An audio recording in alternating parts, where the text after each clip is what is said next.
around the room. We just wheeled in Huck. Nick limped in. Doran's falling apart. Timmy's got terrible hair.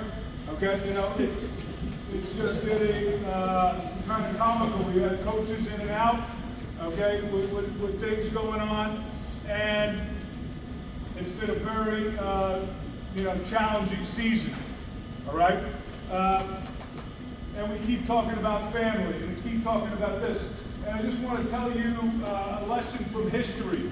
That's my day job. I teach history.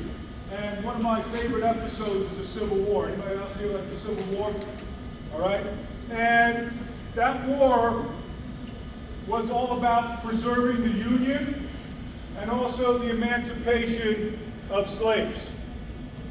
That's pretty important. There was a lot riding on that war. One of the climactic battles, one of the main turning points in that war, and of course for all human history, was the Battle of Gettysburg. At that battle, whoever was going to win that battle, because it was fought in the north, Pennsylvania, was probably going to go on to win the Civil War. And they knew it. And if the South won, if Robert E. Lee won, that means the Union's done, that means that slavery's perpetuated, and freedom does not reign anymore. There's a lot riding on this battle. And at the extreme end of the line is Colonel Joshua Chamberlain of the 20th Maine, Little Round Top. And his commander tells him, you have to hold this position, because if this position fails, the South goes around the flank, they cut off the Union Army, and the battle's over, and the war's over. Everything is on this line. And they're facing the boys from Alabama. And they're coming up the hill hard, again and again. And each time the boys from Maine hold. But then the captains come up to Chamberlain. They say, Colonel, we're out of bullets. Now the military textbooks say when you run out of bullets, you got to retreat, fall back. He can't fall back. But how can he hold out without any bullets? Doesn't make any sense. And he realizes we have to find a way to win.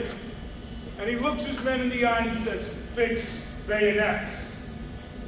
And they knew what they had to do.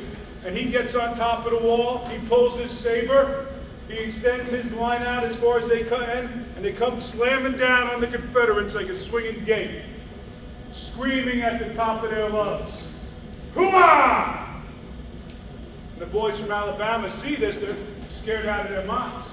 How could men be charging them? They must have got reinforcements. Certainly people without bullets would have charged, and they surrendered. They had them outnumbered. They didn't have bullets, and they won. They had to find a way to win. And from there, the Union goes on to win the battle. They win the war. Slaves are free. And we have this great country that we do today because they realized they could not fail in their big moment. You're going to have moments like this in your life. When you're a father, a dad, you can't fail your family. You got to find a way to win. Just ask any of the dads and moms in this room, have there been some crazy circumstances? You didn't think you were going to happen, but you got to step up and be there for your family. And tomorrow we got practice for being a dad, for being a husband, for being a leader. We're in a hell of a spot. Season's on the line. We got all our guys down. We got injuries all over the place. Who here is going to step up and lead us to victory?